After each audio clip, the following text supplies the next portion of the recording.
आइला talks channel पर मैं doctor इरशाद खानम एक बार फिर से आप सभी लोगों का स्वागत करती हूँ। अभी एलएलबी की एग्ज़ाम्स चल रही हैं और एलएलबी थर्ड सेमेस्टर का एक सब्जेक्ट है प्रशासनिक विधि। प्रशासनिक विधि पे वैसे तो मैं काफ़ी वीडियो अपलोड कर चुकी हूँ, पर परीक्षा के दृष्टिकोण से आईएमपी क्वेश्चन विथ आंसर के साथ मैं आपको आज बता रही हूँ।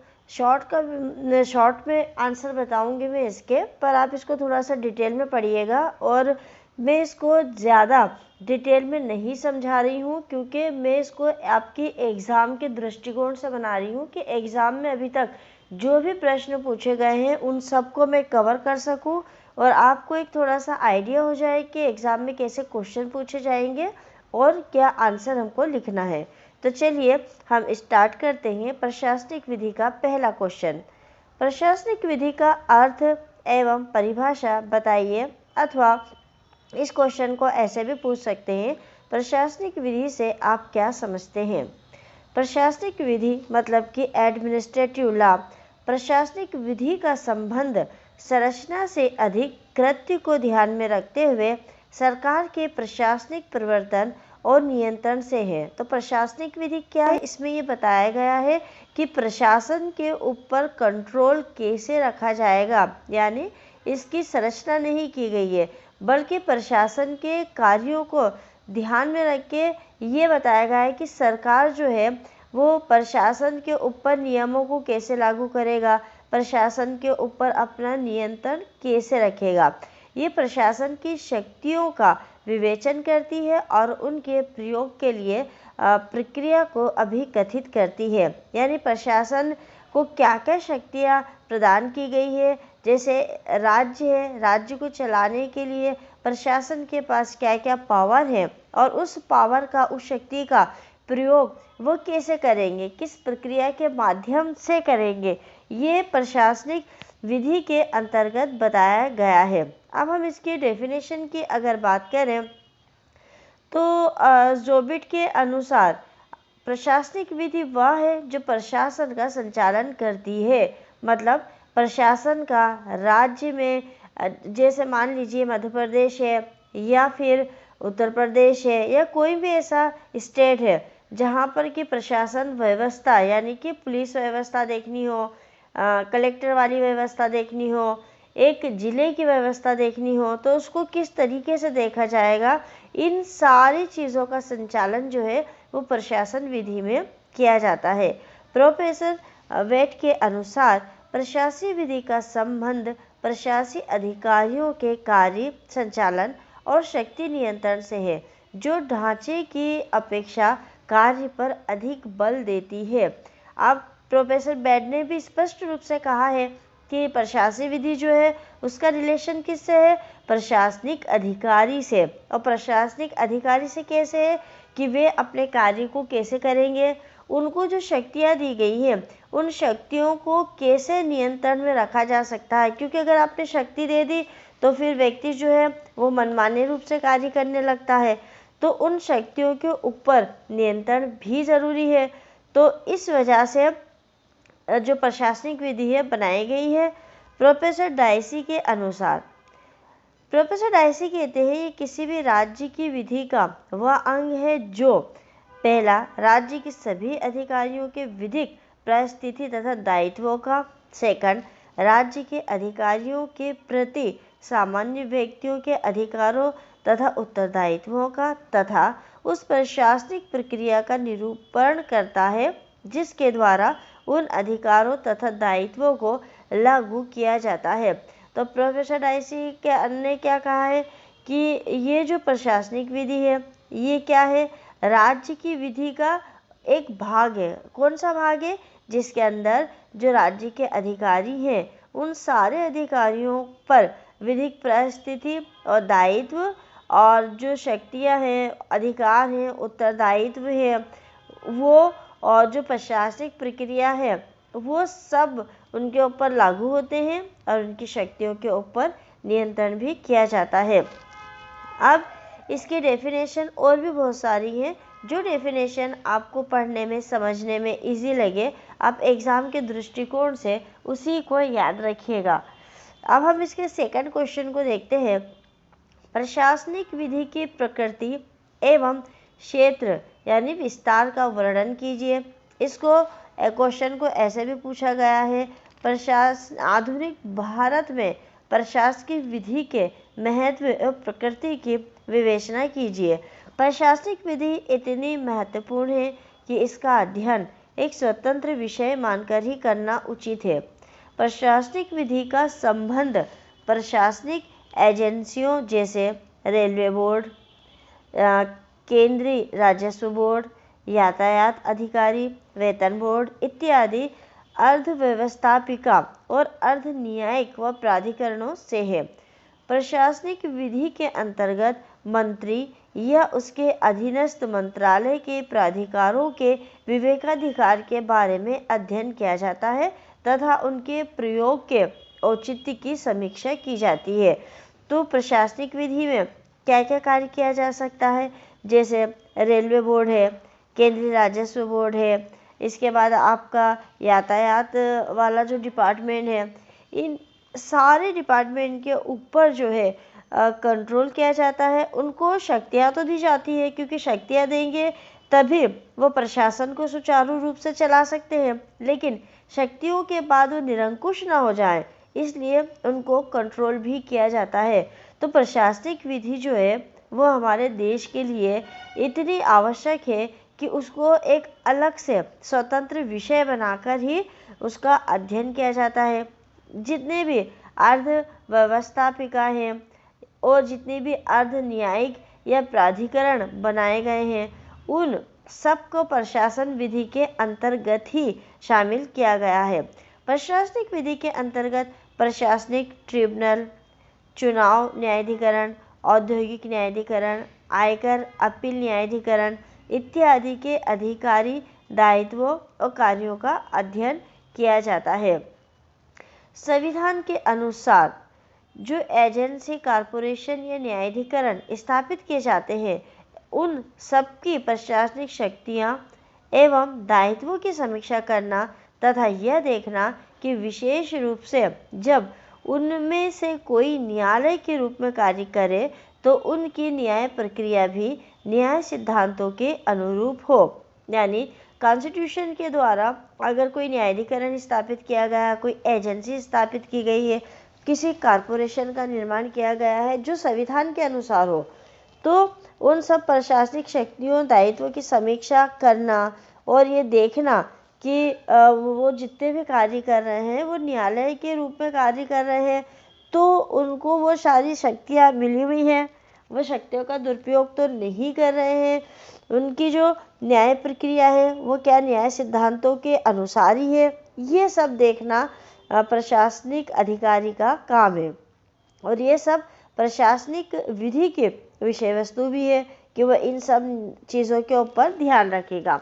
न्याय एवं न्यायालय से भी प्रशासकीय विधि का घनिष्ठ संबंध है, क्योंकि जब प्रशासकीय एजेंसी का कोई न्यायाधिकरण न्यायालय के रूप में कार्य करता है तो उस समय उसको कुछ विशिष्ट प्रक्रियाओं को छोड़कर न्यायालयों की प्रक्रिया एवं आचार संहिता के अनुकूल आचरण करना पड़ता है। संक्षेप में हम कहें तो हम ये कह सकते हैं कि प्रशासनिक विधि का राज्य में उतना ही महत्वपूर्ण स्थान है जितना कि अन्य शाखाओं का प्रशासनिक विधि की उद्यमता। इसी बात पर निर्भर प्रशासनिक अधिकारियों की शक्तियों को न्यायिक नियंत्रण में रखा जाए और उन पर संवैधानिक उत्तरदायित्व हो। तो अगर शॉर्ट में हम कहें तो हम ये कह सकते हैं कि प्रशासनिक विधि जो है वो राज्य का महत्वपूर्ण स्थान, उसका राज्य में जो है प्रशासनिक विधि का एक महत्वपूर्ण स्थान है।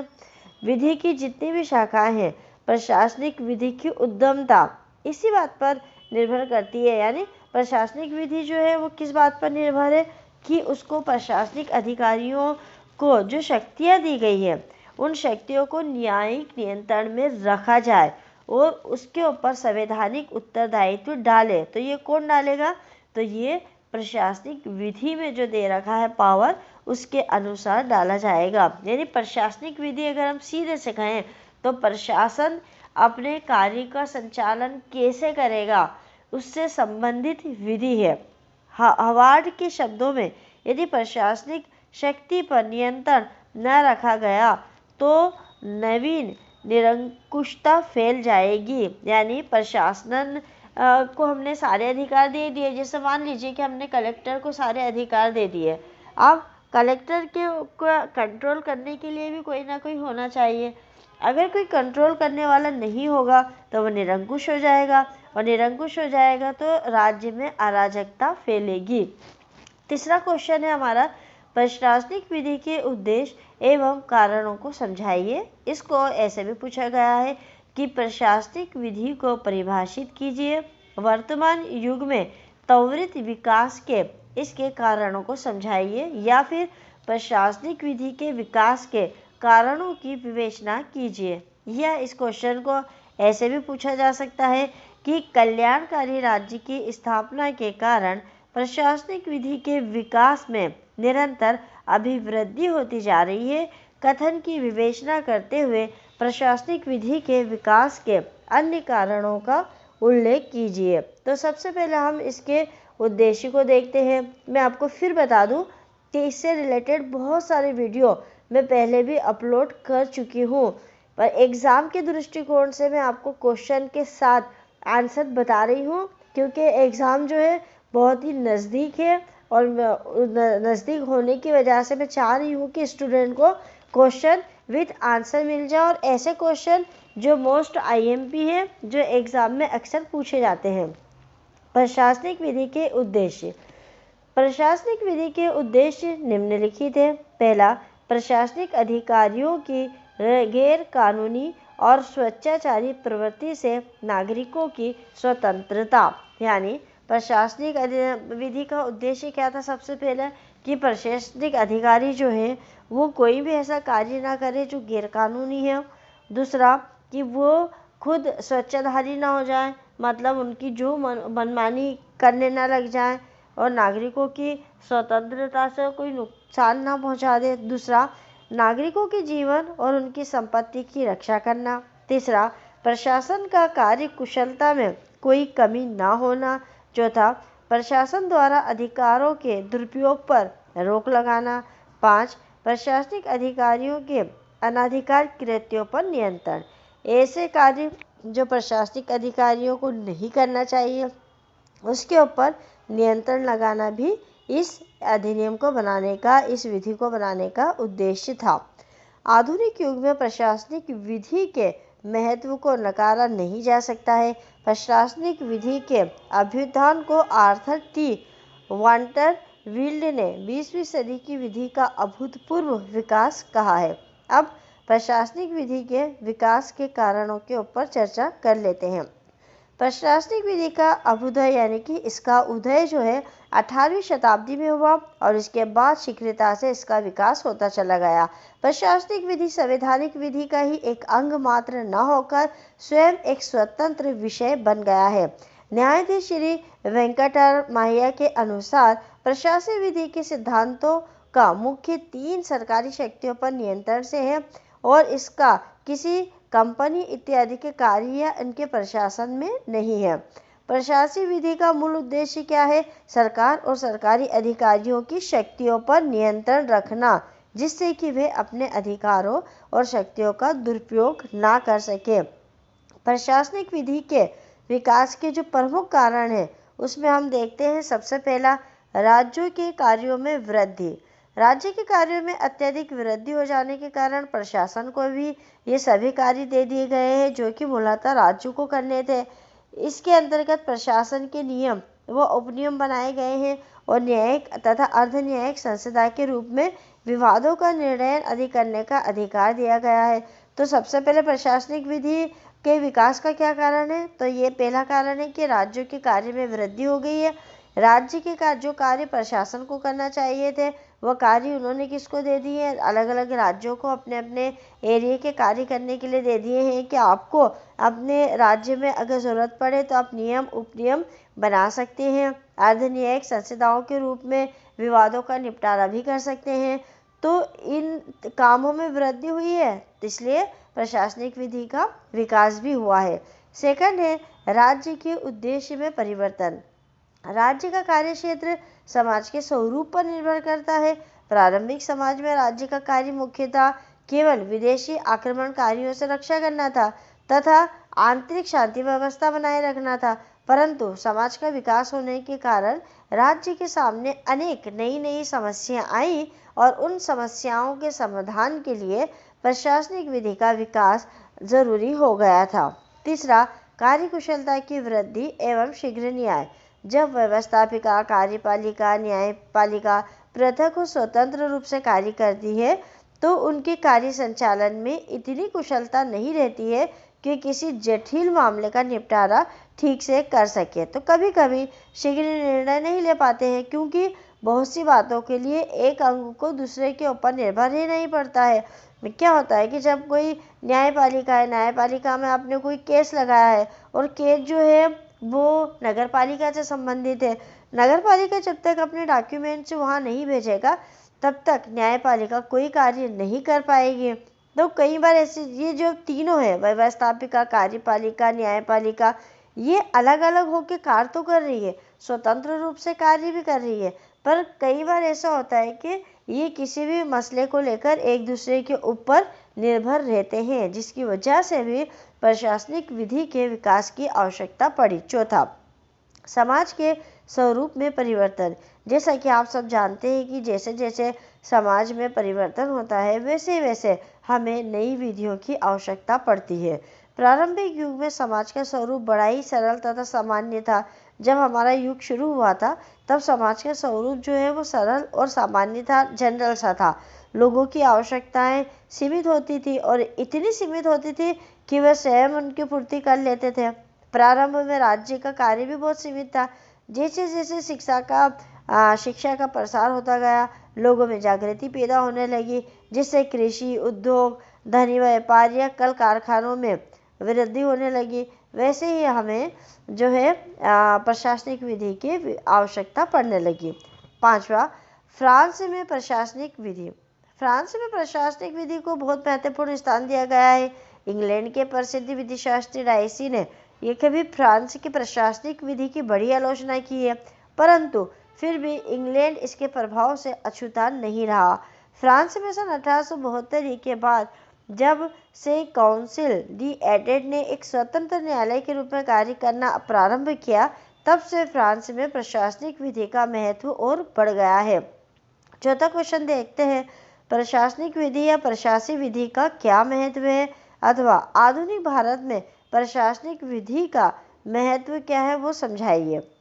प्रशासनिक विधि वह विधि है जो प्रशासनिक अभिकरणों की शक्तियों तथा प्रक्रियाओं से संबंध रखती है। अभी तक जितना हमने पढ़ा है उससे आपको प्रशासनिक विधि भी समझ में आ गई होगी और उसका महत्व भी समझ में आ गया होगा। प्रशासनिक अभिकरण सरकार का एक ऐसा अंग, एक ऐसा भाग होता है जो न्यायालय तथा विधानमंडल से भिन्न यानी कि अलग होता है।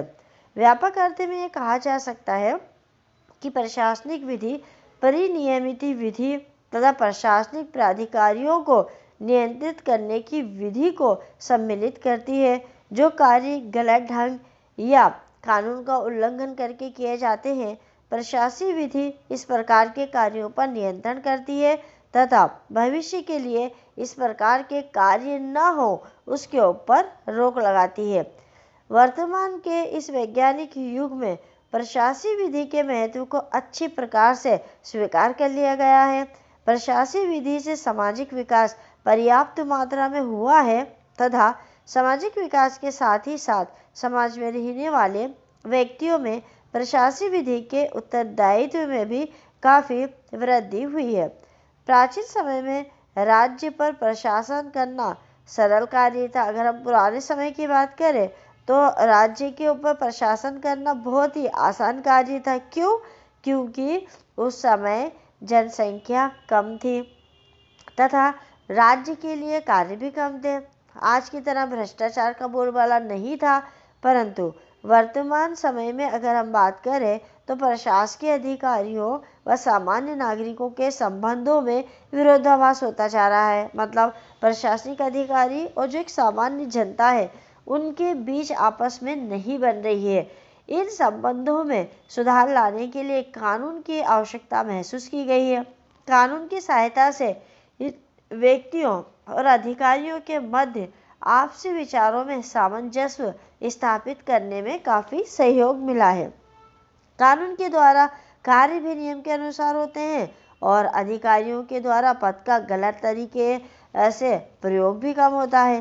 कहने का अर्थ तात्पर्य ये है कि कानून की दृष्टि में प्रशासनिक अधिकारियों के पद का बहुत अधिक महत्व है, क्योंकि प्रशासनिक विधि से प्रशासन के द्वारा किए गए कार्यों को अच्छे ढंग से लागू किए जाने के लिए सही प्रकार की सूचनाएं प्राप्त की जाती है। अब कुछ बिंदु दे रखे हैं जिसमें आप इसके महत्व को अच्छे से समझ सकते हैं। पहला, वैज्ञानिक युग के लिए इसका महत्व है। दूसरा, तकनीकी प्रकृति के लिए प्रशासनिक विधि का महत्वपूर्ण है। नवीन समस्याओं को हल करने के लिए प्रशासनिक विधि महत्वपूर्ण है। समय की बचत करने के लिए, परिवहन का विकास करने के लिए, विद्युत क्षेत्र में प्रकृति के लिए, आधुनिक जो सूचनाएं हैं उनको यहाँ से वहाँ भेजने के लिए, सहायता करने के लिए, समाज के विकास के लिए प्रोत्साहन करने के लिए, आर्थिक विकास में सहायता प्रदान करने के लिए, अपराधों पर नियंत्रण करने के लिए, प्रशासनिक कार्यों का सीमा में रहकर प्रयोग करने के लिए। अतः प्रशासनिक विधि का बहुत ही महत्व है। इसका महत्व दिन प्रतिदिन सभी क्षेत्रों में लगातार बढ़ता जा रहा है। समाज के आधुनिकीकरण में नए नए किस्म के सामाजिक व आर्थिक अपराधों का जन्म हो रहा है। उनमें से कुछ अपराध इस प्रकार के हो सकते हैं, जैसे मिलावट, कर की चोरी, कम कर का भुगतान करना, जमाखोरी करना, तस्करी करना, नशीले पदार्थों जैसे अफीम, गांजा, भांग, हीरोइन आदि का बढ़ना प्रयोग। इन सभी पर नियंत्रण के लिए प्रशासनिक विधि का महत्व अति आवश्यक है। अब हम इसका अगला क्वेश्चन देखते हैं। न्यायाधिकरण पद्धति के दोष। न्यायाधिकरण पद्धति के क्या दोष हैं? ये भी एक इम्पोर्टेंट क्वेश्चन है जो लॉ की स्टूडेंट के लिए महत्वपूर्ण है। न्यायाधिकरण पद्धति में अनेक गुणों के साथ साथ निम्न दोष भी पाए जाते हैं। पहला, ये न्यायाधिकरण सामान्यतः साक्ष्य विधि के उपबंधों से प्रशासित नहीं होते हैं। जो साक्ष्य विधि है, जो साक्ष्य के ऊपर आधारित है, तो ये न्यायाधिकरण जो होते हैं ये साक्ष्य विधि से हटकर काम करते हैं, उसके अंतर्गत ये कार्य नहीं करते हैं। इसकी कार्रवाइयाँ भी सामान्य जनता के लिए खुली नहीं होती हैं। कुछ न्यायाधिकरणों में विधिक प्रतिनिधित्व को इजाज़त दी जाती है और कुछ में नहीं है। मतलब कुछ न्यायाधिकरण ऐसे हैं जहां आप अपने वकील के माध्यम से कार्य कर सकते हैं, कुछ ऐसे हैं जहां पर कि आप वकील को नहीं ले जा सकते हैं। कुछ शपथ पत्र पर साक्ष्य ले सकते हैं और कुछ नहीं ले सकते हैं। अतः स्पष्ट है कि इसकी संरचना, गठन और संविधान में एक रूपता नहीं है। दूसरा है, न्यायाधिकरण के निर्णयों के विरुद्ध अपील का कोई प्रावधान नहीं किया गया है। कुछ ही लोग मतलब इसमें शक्ति कुछ ही लोगों के हाथों में सौंपी जाती है और वह न्यायाधिकरणों में बैठक लोगों के अधिकारों को काफ़ी सीमा तक प्रभावित करते हैं। फिर भी उनके निर्णयों के विरुद्ध अपील की कोई व्यवस्था नहीं है। तीसरा, इन न्यायाधिकरणों में बैठने वाले अधीर निर्णायकों के लिए, मतलब न्यायाधिकरण में बैठकर जो निर्णय करते हैं, जो फैसला देते हैं, उनके लिए विधि विशेषज्ञ होना आवश्यक नहीं होता है और न ही उनके लिए किसी विधिक विशेषता की आवश्यकता होती है। प्रोफेसर वेड ने इस विषय में ये कहा है कि इन न्यायाधिकरणों के दोषों पर टिप्पणी करते हुए उन्होंने ये अपने शब्द कहे थे कि बिना अपील वाले न्यायालय को कुछ ऐसे व्यक्तियों को सौंप दिया जाता है जो साधारणतः न तो योग्यता प्राप्त अधिवक्ता होते हैं और न ही मजिस्ट्रेट होते हैं या न्यायाधीश होते हैं। मतलब प्रोफेसर वेड का क्या कहना था कि न्यायाधिकरणों में कैसे लोगों को बिठाया जाता है जो ना तो वकील होते हैं, न मजिस्ट्रेट होते हैं और ना ही न्यायाधीश होते हैं। चौथा, इन न्यायाधिकरणों में शपथ पर साक्ष्य लेने का कोई विशेष उपबंध नहीं होता है। अतः प्रतिपरीक्षा का प्रावधान उस रूप में नहीं हो सकता जिस रूप में न्यायालयों में हुआ करता है। ऐसी स्थिति में सत्यता को जान पाना कठिन हो जाता है। अगला क्वेश्चन, न्यायिक पुनर्विलोकन को परिभाषित करते हुए प्रशासनिक स्वविवेक पर इसके प्रभाव की वर्णन करना है, प्रभाव को बताना है। न्यायिक पुनर्विलोकन अथवा न्यायिक पुनर्विलोकन को परिभाषित करते हुए प्रोफेसर कार्बिन ने 2018 में ये कहा था कि न्यायिक पुनर्विलोकन की शक्ति न्यायालयों की वह शक्ति है जिसके अंतर्गत वे विधानमंडल द्वारा पारित अधिनियमों की संवैधानिकता की जांच करते हैं। वे ऐसी किसी भी विधि को परिवर्तित करने से इनकार कर सकते हैं जो संविधानों के उपबंधों से असंगत हो। न्यायिक पुनर्विलोकन क्या है? ये शक्ति जो है वे न्यायालय को प्राप्त शक्ति है और विधानमंडल द्वारा पारित जो अधिनियम है, जो नियम है, उसकी संवैधानिकता की इसके माध्यम से जांच की जाती है और जो संविधान के उपबंधों से असंगत हो उस विधि को वो परिवर्तित नहीं करते हैं, उसके लिए वो इनकार कर देते हैं। अतः ये न्यायपालिका के जो कार्य है उसके अधिकारिता के अंतर्गत आता है। इससे संबंधित एक मामला था केशवानंद भारती बनाम केरल राज्य। इस मामले में न्यायमूर्ति खन्ना ने न्यायिक पुनर्विलोकन के संबंध में कहा था कि फेडरल प्रक्रिया में जहां विधायी शक्तियों का केंद्रीय विधानमंडल और राज्य विधानमंडल में बंटवारा होता है और ऐसे विवादों को निपटाने के लिए कि क्या एक विधानमंडल ने दूसरे के विधायी क्षेत्र में अतिक्रमण किया है, न्यायालय की व्यवस्था की जाती है और विधानमंडल द्वारा पारित किए गए अधिनियम की विधि मान्यता का अवधारण करने के लिए न्यायालय में न्यायिक पुनर्विलोकन की शक्ति प्रदान की गई है। केशवानंद भारती के मामले में ये क्वेश्चन था कि क्या एक विधानमंडल ने दूसरे की विधायी शक्ति पर अतिक्रमण किया है, तो इसकी जांच भी कौन करेगा? न्यायालय करेगा कि एक विधानमंडल ने दूसरे विधानमंडल के कार्य में हस्तक्षेप किया या नहीं किया। न्यायिक पुनर्विलोकन की शक्ति केवल इस बात का विनिश्चय करने तक सीमित नहीं है कि क्या अपेक्षित विधियां बनाने में विधानमंडलों ने अपनी निश्चित विधायी सूचियों की परिधि के भीतर काम किया है। मतलब केवल न्यायिक पुनर्विलोकन ये नहीं करता कि वो ये देखेगा कि जो विधानमंडल ने विधियां बनाई है वह निश्चित विधायी सूचियों की परिधि के भीतर है या इसके बाहर है, बल्कि वो क्या देखेगा? न्यायालय इस प्रश्न पर भी विचार करते हैं कि क्या जो विधियां बनाई गई हैं वो संविधानों के अनुच्छेदों के अनुरूप बनाई गई है और उनसे संविधान के अन्य उपबंधों का उल्लंघन तो नहीं होता है। इस प्रकार न्यायिक पुनर्विलोकन हमारे संवैधानिक व्यवस्था का एक अपरिहार्य अंग है। फ्रांसीसी दार्शनिक मॉन्टेस्क्यू द्वारा प्रतिपादित शक्ति प्राधिकरण का सिद्धांत कार्यपालिका, विधायिका तथा न्यायपालिका तीनों शक्तियों के पृथक्करण किया जाना आवश्यक होता है। यानी शक्तियों को बांट देना, कार्यपालिका अपना कार्य करेगी, विधायिका अपना कार्य करेगी, न्यायपालिका अपना कार्य करेगी। राज्य की एक शक्ति दूसरी शक्ति के संचालन में हस्तक्षेप नहीं करेगा तथा प्रत्येक अंग अपनी सीमा में रहकर कार्य करेगा एवं सरकार के अंग में समस्त शक्तियां केंद्रित न हो, ये विधि के निर्वाह संचालन के लिए अत्यंत आवश्यक है। यानी तीनों शक्तियां जो है वो सरकार के अंडर में ना हो। अगर सरकार के अंडर में होगी तो वो किसके अनुसार कार्य करेगी? सरकार के अनुसार कार्य करेगी। जिसकी सरकार होगी वो कार्यपालिका, विधायिका और न्यायपालिका को अपने इशारे से चलाएगा। तो इसलिए कहा गया है कि सरकार के अधीन नहीं होगी बल्कि संविधान के अधीन होंगे। इन शक्तियों के आपस में संतुलन स्थापित करके ही मनुष्य की स्वेच्छाचारी एवं निरंकुश शक्ति पर अंकुश लगाया जा सकता है तथा संविधान द्वारा प्रदान किए गए स्वतंत्रता की रक्षा की जा सकती है। जो संविधान ने हमको मौलिक अधिकार दिए गए हैं उनकी रक्षा हम वैसे ही कर सकते हैं जब हम इन शक्तियों के ऊपर अंकुश लगा हो। इस प्रकार न्यायिक पुनर्विलोकन विधायिका, कार्यपालिका एवं न्यायपालिका की शक्तियों के प्रयोग पर नियंत्रण रखने की शक्ति है। न्यायिक पुनर्विलोकन की संकल्पना की उत्पत्ति सीमित शक्ति वाले सरकार के सिद्धांत से प्रचलित हुआ है। इस सिद्धांत के अनुसार विधि दो प्रकार की होती है, पहली साधारण विधि तथा दूसरी सर्वोच्च विधि।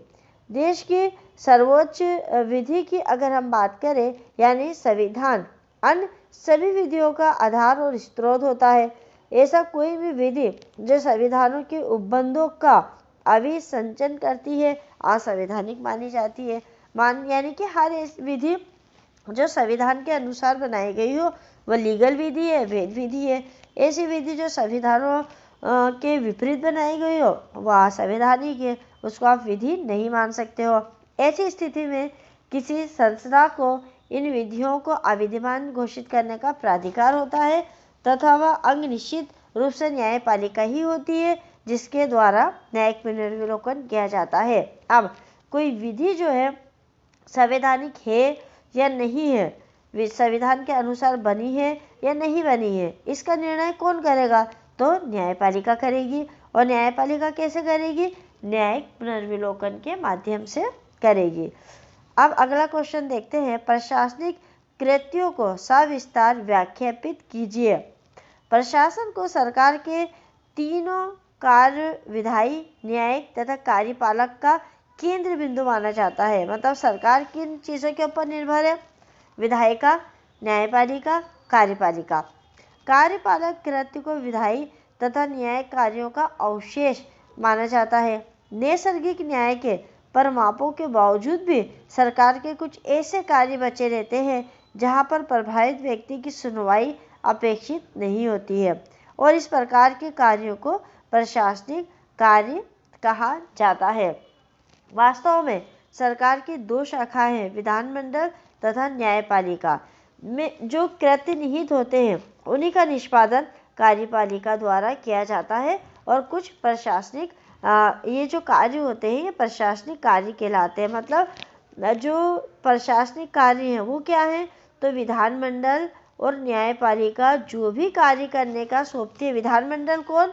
जो विधि बनाती है। अगर मान लीजिए राज्य के लिए कोई विधि का निर्माण कर दिया गया है कि राज्य में शांति व्यवस्था बनाए रखना है, तो इस शांति व्यवस्था को बनाए रखना किसने कहा है? विधायिका ने कहा। नियम बना दिया उसने कि आपको शांति व्यवस्था बनानी है, तो अब नियम तो उन्होंने बना दिया पर शांति व्यवस्था कौन बनाएगा? प्रशासन बनाएगा। तो और न्यायपालिका ने भी अगर कोई ऑर्डर जारी कर दिया है, जैसे एग्जाम्पल के लिए हम समझते हैं कि ज्ञानव्यापी मस्जिद में पूजा का अधिकार जो है वो न्यायपालिका ने दे दिया, अब उसको लागू करवाने का काम कौन कराएगा? प्रशासन कराएगा। मतलब न्यायालय आके तो लागू नहीं करवाएगा, न्यायालय ने तो ऑर्डर दे दिया है, अब उसको लागू करवाने का काम किसका है? वो है प्रशासन का। तो ये जितने भी कार्य हैं जो प्रशासन द्वारा किए जाते हैं, किसके कहने पर? न्यायपालिका और विधायिका के, वो प्रशासनिक कृत्य कहलाते हैं। कार्यपालिका का एक महत्वपूर्ण कृत्य नीति का निर्धारण और उसका कार्यान्वयन करना है। इसमें निम्न कृत्य शामिल है, जैसे विधान का प्रारंभ, लोक व्यवस्था की स्थापना, सामाजिक तथा आर्थिक लोक कल्याण, वैदेशिक नीति का निर्देशन, राज्य के सामान्य प्रशासन का संचालन, प्रशासन का निरीक्षण आदि। ये सारे कार्य जो हैं ये भी इन कार्यों में शामिल है। प्रशासनिक कृत्य की पहचान कैसे होगी? प्रशासनिक कार्य न्याय निर्णय प्रकृति का नहीं होता है। ऐसे कृत्य का निपटान साक्ष्य या तर्क के आधार पर भी नहीं किया जाता है। ये पूर्णतः एक वैकल्पिक कृत्य होता है। मतलब प्रशासनिक कार्य जो है वो ऐसा कार्य नहीं होता है कि न्यायालय ने निर्णय दे दिया और उस कार्य को करना है, या गवाह आ गए हैं और बहस हो गई है और उस आधार पर डिसाइड कर दिया है कि ये कार्य करना है या नहीं करना है। ये पूरी तरह से जो प्रशासनिक अधिकारी होते हैं उनके विवेक पर निर्भर करता है। अब प्रशासनिक कार्य की विशेषताओं के बारे में हम देख लेते हैं। प्रशासनिक कार्य के निम्न विशेषताएं होती है। पहला, विरोधी पक्षकारों के बीच विवाद का अभाव, अधिकार का आक्रांत न होना और निर्णय का संपादन। विधि पक्षकारों के बीच विवाद का अभाव, इससे संबंधित एक केस है आंध्र प्रदेश राज्य बनाम SMK परशुराम गुरुकुल के मामले में सर्वोच्च न्यायालय के समक्ष मुख्य प्रश्न ये आया था कि क्या आंध्र प्रदेश पूर्व और हिंदू धार्मिक संसदा विन्यास अधिनियम 1956 की धारा 15 के अधीन न्यासियों को नियुक्त करने की सरकार की शक्ति प्रशासनिक शक्ति है। अब प्रश्न क्या आया था कि जो अधिनियम था, उस अधिनियम के अंतर्गत अगर हम ट्रस्टी को नियुक्त करते हैं तो क्या वो प्रशासनिक शक्ति है सरकार की अपनी, या न्यायिक कल्प शक्ति है। सर्वोच्च न्यायालय ने निर्णित किया कि इसमें सरकार का कार्य केवल प्रशासनिक था, यानी अगर न्यायालय जो है या न्यायिक कल्प जो है वो ऑर्डर कर देती है तो सरकार को केवल उसकी नियुक्ति करना थी। न्यायालय ने स्पष्ट किया है कि जहाँ वाद पक्षकारों के बीच है और वस्तुपरक समाधान के आधार पर उस पर राय देना है तो ऐसा कार्य न्यायिक कल्प होगा, अन्यथा वह प्रशासनिक कृत्य होगा। सेकंड देखते हैं, जहां पर पक्षकारों के अधिकार आक्रांत ना हो वहां भी कृत्य प्रशासनिक माना जाता है। तीसरा, प्रशासनिक कृत्य विशिष्ट परिस्थितियों में समस्या के त्वरित समाधान से संबंधित होता है, इसमें जटिलता का अभाव होता है। मतलब जो प्रशासनिक कार्य है ये विशिष्ट परिस्थितियों में अगर कोई समस्या उत्पन्न होती है तो उसका तुरंत समाधान होता है और इसमें किसी भी प्रकार की जटिलता नहीं होती है। इसके संपादन के लिए साक्ष्य और तर्क पर विचार करने की आवश्यकता नहीं होती है। ये पूर्णतः व्यक्तिपरक समाधान पर आधारित होता है। मुख्य जोर निर्णय नीति तथा समीचीनता पर दिया जाता है। जो मुख्य जोर इसका है वो निर्णय नीति और समीचीनता पर दिया जाता है। प्रशासनिक कार्य यद्यपि किसी व्यक्ति के अधिकार का अवधारण नहीं करता, फिर भी इसका प्रभाव अधिकार पर पड़ सकता है। प्रशासनिक कृत्य के निम्न उदाहरण भी और हैं जो मैं आपको बता रही हूँ, जैसे लाइसेंस जारी करने का कार्य, अधीनस्थ अधिकारियों को निर्देश जारी करना, निष्कासन करना, किसी का निर्वासन करना और नजरबंदी करना। औद्योगिक विवाद अधिनियम 1947 के अधीन न्याय निर्णय हेतु विवाद को निर्देशित करना है कि औद्योगिक विवाद से संबंधित ये विवाद है तो इसको आप किस जगह ले जाओगे वहाँ ले जाओ। फिर उसके बाद राजकीय संपत्ति की नीलामी में बोली को स्वीकार या अस्वीकार करना, सरकारी लाइब्रेरी हेतु पुस्तकें क्रय करना, तथान्वेषण संबंधी कार्य, अधिग्रहण, अर्जन एवं आवंटन संबंधी कार्य, पुलिस की निगरानी, रजिस्टर में नामों को दर्ज करना, किसी व्यक्ति विशेष को अधिनियम के कार्य क्षेत्र में छूट देना। अब अगला क्वेश्चन हम देख लेते हैं, विधि का शासन। विधि का शासन संविधान के रोम रोम में व्याप्त है तथा वास्तव में उसके आधारभूत लक्षणों का एक अंग है। इस कथन की समीक्षा कीजिए अथवा भारत में विधि शासन की स्थिति व महत्व को स्पष्ट कीजिए, या फिर विधि के शासन से आप क्या समझते हैं, भारत में उसकी स्थिति और महत्व का वर्णन कीजिए। इसके ऊपर मैं ऑलरेडी एक वीडियो अपलोड कर चुकी हूँ, आप उसको देख लेना। हमारे देश की विधि के अंतर्गत विधि के शासन को स्वीकार किया गया है। भारतीय विधि में विधि के शासन को मान्यता दी गई है।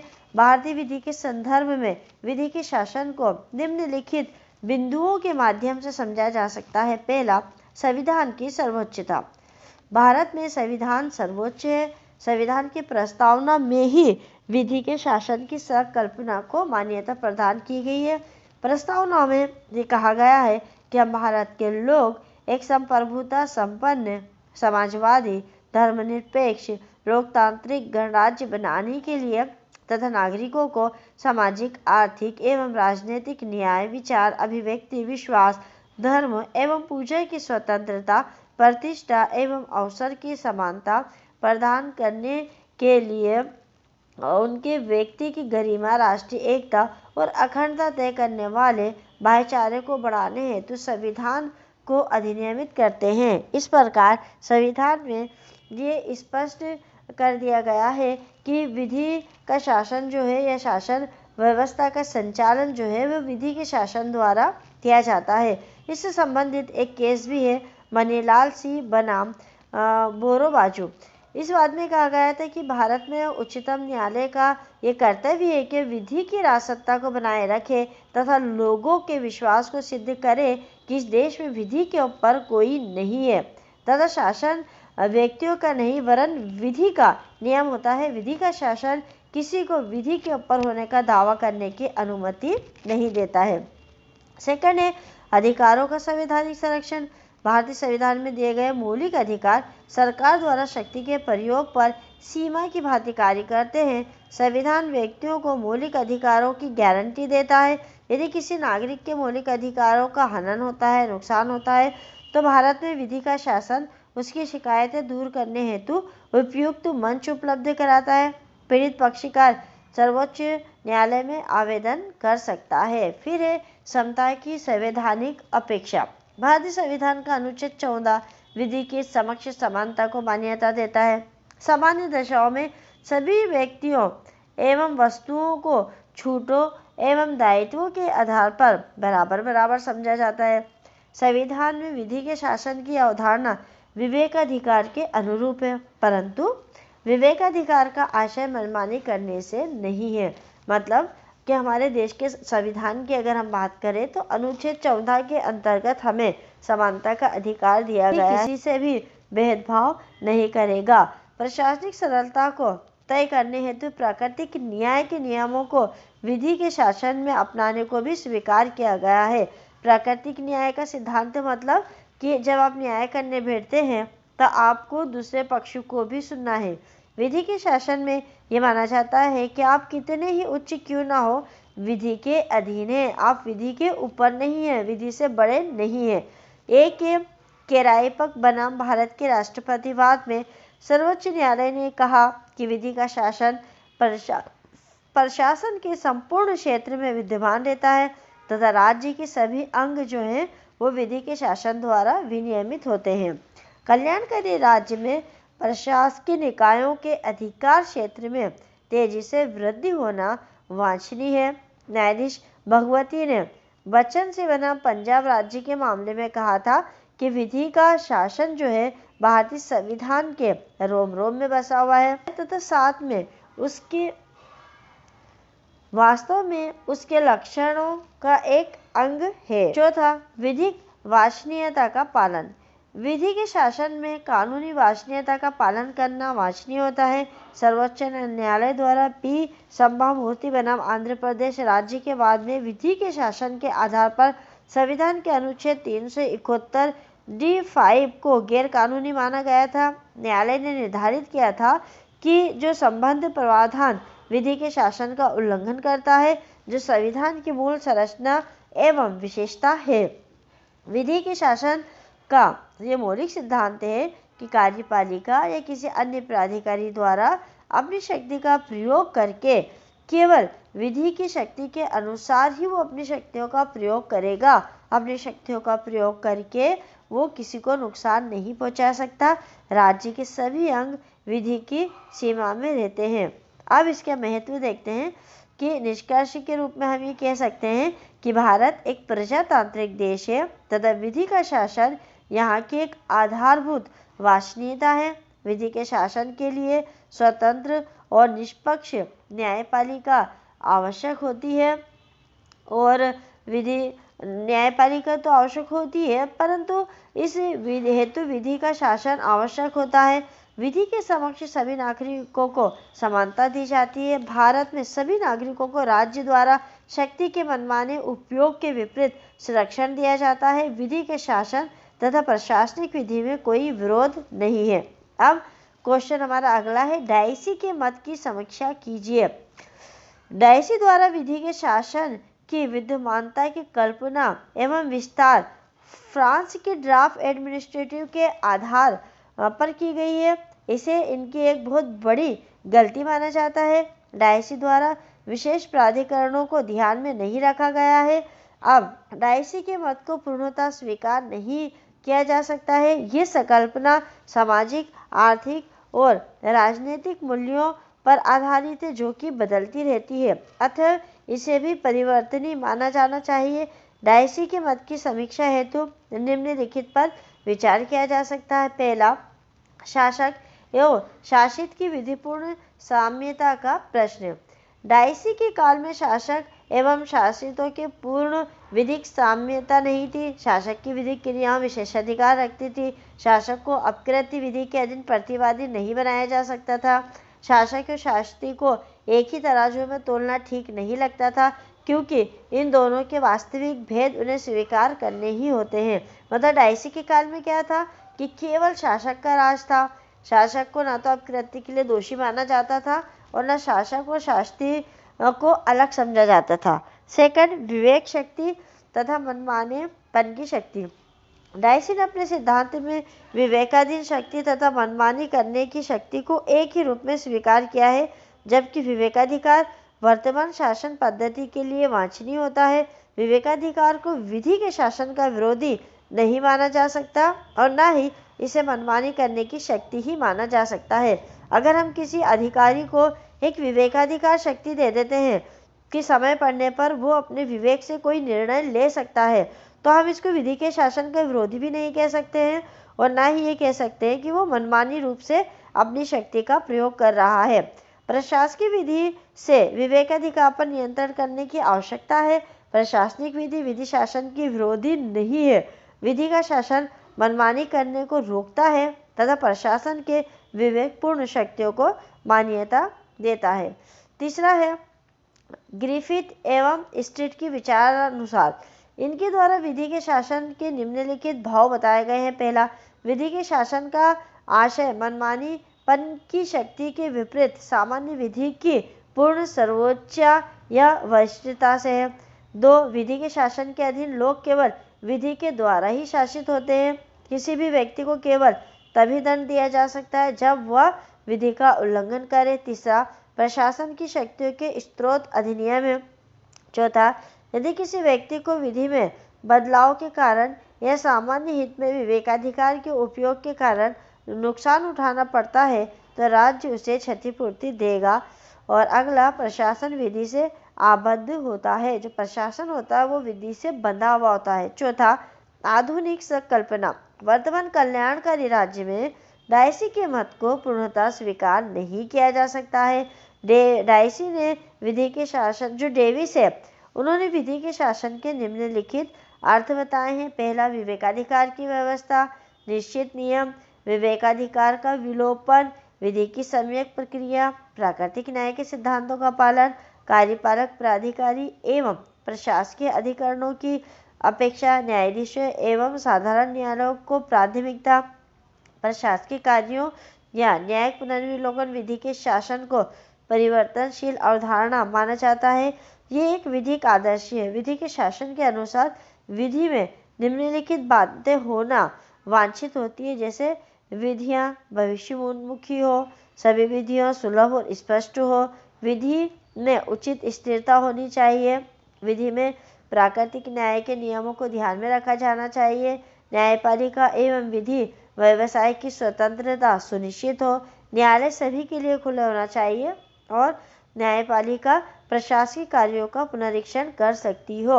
अगला क्वेश्चन, प्रशासनिक निर्देश तथा प्रत्योजित विधान की समालोचनात्मक व्याख्या कीजिए। सबसे पहले हम देखते हैं अनुदेश का अर्थ क्या होता है। सामान्यतः प्रशासनिक निर्देश अनुदेश वरिष्ठ अधिकारियों द्वारा कनिष्ठ अधिकारियों के मार्गदर्शन के लिए जारी किए जाते हैं। मतलब जो प्रशासनिक निर्देश हैं वो जो बड़ा अधिकारी होता है वो अपने से नीचे वाले अधिकारियों के लिए उनके मार्गदर्शन के लिए जो निर्देश जारी करता है उसको कहते हैं प्रशासनिक निर्देश। सामान्य तौर पर या आमतौर पर सरकार के क्रियाकलापों में प्रशासनिक अनुदेशों का प्रयोग बहुत बड़े पैमाने पर किया जाता है। विभिन्न प्रशासनिक अभिकरणों द्वारा निर्देशों को पत्रों, परिपत्रों, आदेशों, ज्ञापनों, लोक सूचनाओं, प्रेस नोटों आदि के रूप में जारी किया जाता है। सामान्यतः ये निर्देश न्यायालयों द्वारा प्रवर्तनीय नहीं होते हैं क्योंकि इनका प्रयोग केवल शासन प्रशासन के आंतरिक क्रियाकलापों में ही किया जाता है। अब इसका महत्व क्या होता है? प्रशासनिक अनुदेश के कारण ही प्रशासनिक विवेक के प्रयोग में एकरूपता आती है और नए तथा गत्यात्मक क्षेत्र में भी इसके काम निकल जाता है। इनके कारण प्रशासन में लचीलापन आता है क्योंकि इनके प्रयोग से नियम निर्माण की प्रक्रिया में औपचारिकता न्यूनतम हो जाती है। वर्तमान समय में प्रशासन को नित्य नई समस्याओं का सामना करना पड़ता है। वे अनुदेश इन समस्याओं के निराकरण में काफ़ी सहायक होते हैं, जिसके कारण यह आधुनिक प्रशासनिक प्रक्रिया का अभिन्न अंग बन गया है। अनुदेश के प्रकार क्या होते हैं वो देख लेते हैं। 4 प्रकार के होते हैं। पहला, विनिर्दिष्ट अनुदेश, सामान्य अनुदेश, निर्देशात्मक अनुदेश और अज्ञापक अनुदेश। विनिर्दिष्ट अनुतोष के विषय में देख लेते हैं। विनिर्दिष्ट अनुतोष केवल विशिष्ट मामलों में दिया जाता है, जबकि प्रशासनिक अनुदेश का संबंध व्यक्ति विशेष के साथ होता है। सेकंड, साधारण अनुतोष जो होता है उसका प्रयोग सामान्य सिद्धांतों, नीतियों, रीतियों या सामान्य नियमों को लागू करने हेतु किया जाता है। सामान्यतः प्रशासनिक अनुतोष जो होता है उसको जारी करने के लिए शक्ति के स्रोतों का उल्लेख करना आवश्यक नहीं होता है। ये सरकार की साधारण प्रशासनिक शक्ति के अधीन जारी किए जाते हैं, परंतु कभी कभी अनुतोष जारी करने के लिए सरकार को कानूनी शक्ति भी प्रदान की जाती है। तीसरा, ये अनुतोष जो किसी अकानूनी शक्ति के अधीन जारी नहीं किए जाते हैं, निर्देशात्मक अनुतोष कहलाते हैं। मतलब जो विधिक शक्ति के अनुसार जारी नहीं किए जाते वो निर्देशात्मक, यानी आपको निर्देश दिया जा रहा है, क्योंकि इनमें विधि का बल नहीं होता है। रमन बनाम मद्रास राज्य के मामले में सर्वोच्च न्यायालय ने अवधारित किया है कि मोटरयान अधिनियम के धारा 43 के अधीन निकाले गए अनुदेशों में विधिक बल नहीं था, परंतु ये कोई अत्यंतिक नियम नहीं है। जो आदेश या जिसको हम कह रहे हैं कि जो अनुदेश निर्देश कानूनी शक्ति के अधीन जारी किए जाते हैं और बाध्यकारी प्रकृति के होते हैं, वो अज्ञापक अनुतोष कहलाते हैं। अनुदेशों की परिवर्तनीयता। सामान्यतः नियम तो यही है कि अनुदेश कानूनी रूप से न्यायालय में परिवर्तनीय नहीं होते हैं, अतः ऐसे अनुदेशों के उल्लंघन के लिए परमादेश रिट जारी नहीं कराई जा सकती है। परंतु ये कहना भी सही नहीं होगा कि प्रशासनिक अनुतोष काफी परिवर्तनीय नहीं होते हैं। उदाहरण के लिए भारत संघ बनाम केपी जोसेफ के मामले को हम देख सकते हैं। सर्वोच्च न्यायालय ने निर्णित किया था इस मामले में कि प्रत्यार्थी के वेतन के निर्धारण के लिए भारत सरकार के रक्षा मंत्रालय द्वारा जारी किया गया कार्यालय ज्ञापन परिवर्तनीय था, लागू करवाने जैसा था, अतः इसके परिवर्तन हेतु परमादेश की रिट जारी की जा सकती है। प्रत्यायोजित विधान। प्रत्यायोजित विधान का तात्पर्य उस विधि से है जो विधानमंडल के अतिरिक्त अन्य अधीनस्थ अधिकारियों द्वारा बनाया जाता है। प्रत्यायोजित विधानों को नियम, विनियम, निर्देश, उपविधि, परिनियम, आदेश, अनुदेश, स्कीम, अधिसूचना, प्रपत्र आदि नामों से जाना जाता है। इस प्रकार निर्देश तथा अनुदेश एक प्रकार का प्रत्यायोजित विधान होता है। व्यवहार में अगर हम देखें तो इसका प्रयोग अत्यंत व्यापक क्षेत्र में किया जाता है। कभी कभी जो ऐसे कार्य के लिए भी कर लिया जाता है जिसकी अनुमति देने का आशय विधानमंडल का नहीं होता है।